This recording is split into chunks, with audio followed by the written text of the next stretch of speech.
IPS choose ചെയ്യാൻ കാരണം? IPS choose ചെയ്തതല്ല, അത് നീ നിനക്കിതാണ് ചേരുന്നതെന്ന് ദൈവം വെച്ച് തന്നതാണ് തലയിൽ. ഞാൻ IAS എന്നാണ് ഉദ്ദേശിച്ചത്. സാധാരണ ഇപ്പോൾ IPS എന്ന് പറയുമ്പോഴത്തേക്കും IPS കുറച്ചും കൂടെ മറ്റൊരു അഡ്മിനിസ്ട്രേറ്റീവ് ആണല്ലോ, ഇത് കുറച്ചും കൂടെ ആളുകളിലേക്ക് ഇറങ്ങി ചെല്ലുന്ന. അറിയില്ല മോനെ, എനിക്ക് IPS എന്ന് പോലീസ് എന്ന് പറഞ്ഞാൽ എനിക്ക് വെറുപ്പായിരുന്നു.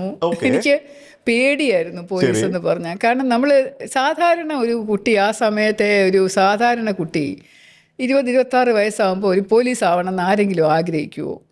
ഞാൻ കോളേജിൽ പഠിക്കുന്ന സമയത്ത് എനിക്ക് സാധാരണ വണ്ണവും പൊക്കമൊക്കെ ഉള്ളതുകൊണ്ട് വിമൻസ് കോളേജിലോട്ട് പോകുന്ന വഴി ആർട്സ് കോളേജിലുള്ള പയ്യന്മാർ ഇങ്ങോട്ട് വരും. അപ്പോൾ അതിൽ കമൻ്റ് അടി സാധാരണമാണ്. നോക്കിയിട്ട് ഇങ്ങനെ കമൻ്റ് അടിക്കും. അപ്പോൾ എന്നെ കണ്ടിട്ട് ഒരു പയ്യൻ കമൻറ്റ് ചെയ്തതാണോ, പൊക്കം കൂടുതലാണോ, എന്നൊക്കെ പോലീസിൽ ചേർക്കാൻ കൊള്ളാം എന്ന് പറഞ്ഞപ്പോൾ എനിക്ക് ആ തിരിഞ്ഞുന്ന പയ്യനെ ഇടിച്ചു കൊല്ലാനുള്ള ദേഷ്യം ഉണ്ടായിരുന്നു. ഞാൻ ഒരു പോലീസോ, ഞാൻ പോലീസിലൊന്നും ചേരൂല്ല എന്ന്. അതുപോലെ സിവിൽ സർവീസ് പരീക്ഷ എഴുതുമ്പോഴും IPS എന്നൊരു ആഗ്രഹം എന്ന് പറയുന്നത് നമ്മുടെ തലയിൽ കൂടെ പോലും പോവില്ല.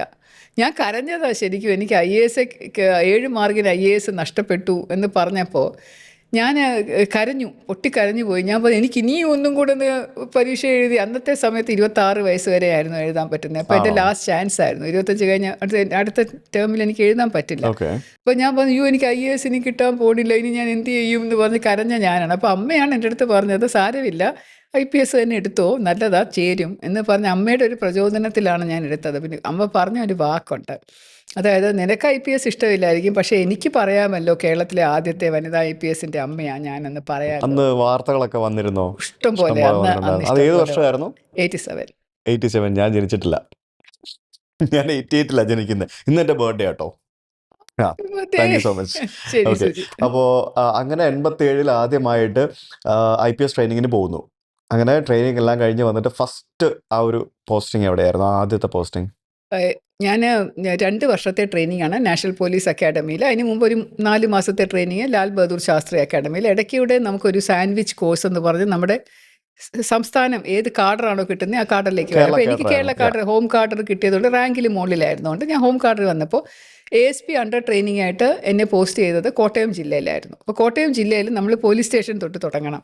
പോലീസ് സ്റ്റേഷൻ SHO ആയിട്ട് 3 മാസം, പിന്നെ അത് കഴിഞ്ഞിട്ട് ഒരു 2 ആഴ്ച ഇൻസ്പെക്ടറിൻ്റെ ജോലി ചെയ്യണം, 2 ആഴ്ച ASPയുടെ ജോലി, DYSPയുടെ ജോലി ചെയ്യണം. പിന്നെ ശരിക്കും ഇതൊക്കെ പഠിക്കാൻ വേണ്ടിയാണല്ലേ, ഇവരുടെ ഉത്തരവാദിത്തങ്ങൾ മനസ്സിലാക്കാനും ഒക്കെ വേണ്ടിയാണ് ചെയ്യുന്നത് അല്ലേ? സിനിമയിലൊക്കെ കണ്ടിട്ടുള്ള അങ്ങനെയൊക്കെ. നമ്മളപ്പോൾ കേസും അന്വേഷിക്കും. ഒരു IPS ഓഫീസർ ഇരുന്നുകൊണ്ട് നമ്മളപ്പം സാധാരണ SHO അന്വേഷിക്കുന്ന കേസുകളൊക്കെ അന്വേഷിക്കും. ഓക്കെ, അപ്പോൾ നിങ്ങളുടെ ചാർജ് അതാണെങ്കിലും ഫുൾ ചാർജ് എല്ലാം ചെയ്യും. നമ്മൾ മറ്റേ ഓൾറെഡി എക്സിസ്റ്റിംഗ് ഒരു SHO ഉണ്ടായിരുന്നതിന് ട്രാൻസ്ഫർ ചെയ്ത് വെളിയിൽ മാറ്റി നമുക്ക് SHO ആയിട്ട് ഫുൾ പോസ്റ്റിംഗ് കിട്ടും.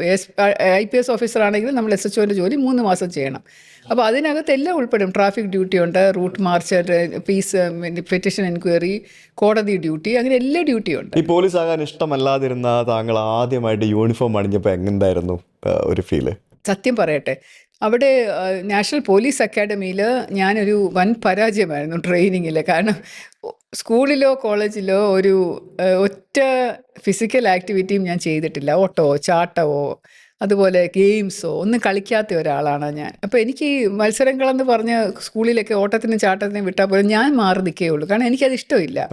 അപ്പോൾ അങ്ങനെ ഓട്ടത്തിനോ ചാട്ടത്തിനോ മത്സരങ്ങൾക്കോ ഒന്നും പോവാതിരുന്ന, ഫിസിക്കൽ ആക്ടിവിറ്റി ഇല്ലാതിരുന്ന ഒരു വ്യക്തി പോലീസ് കയറിയാൽ വൻ പരാജയമാവും എന്നുള്ളതിന് യാതൊരു സംശയമില്ല. അപ്പോൾ എല്ലാത്തിലും ഞാൻ പുറകോട്ടായിരുന്നു. ഞാൻ പരേഡിന് പുറകോട്ടായിരുന്നു, ഡ്രില്ലിന് പുറകോട്ടായിരുന്നു, ആംസ് ഡ്രില്ലിന് പുറകിലായിരുന്നു, എല്ലാത്തിനും പുറകിലായിരുന്നു ഞാൻ. അവിടെ നിന്നാണ് ഞാൻ ഈ കയറി വന്നത്.